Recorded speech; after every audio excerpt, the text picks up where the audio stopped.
This is Jesse G. from Galleria J. Antonio, New York's Lower East Side on Avenue A. Look what I got here. Giant Typewriter Mart Incorporated, Lincoln Park, Michigan. Now this is an original Royal Typewriter from the 1930s with the keys on it. So I guess there are people who are making jewelry out of the keys and out of different parts.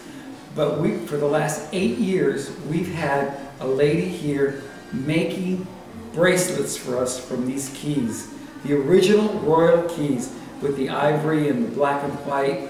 Sometimes you get a green one, sometimes you get a red one. Backspace, it's a lot of fun. But let me tell you what makes ours different.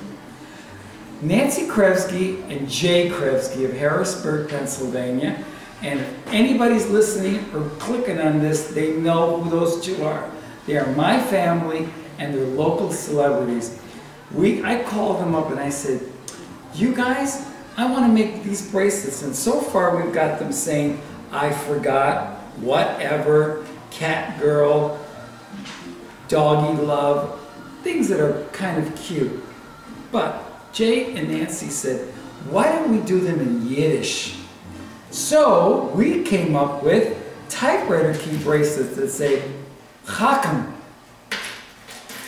you're a maven. L'chaim, you're a mensch. Mitzvah prone. Now that one was Jay's. Mitzvah prone. And here's one that Nancy came up with.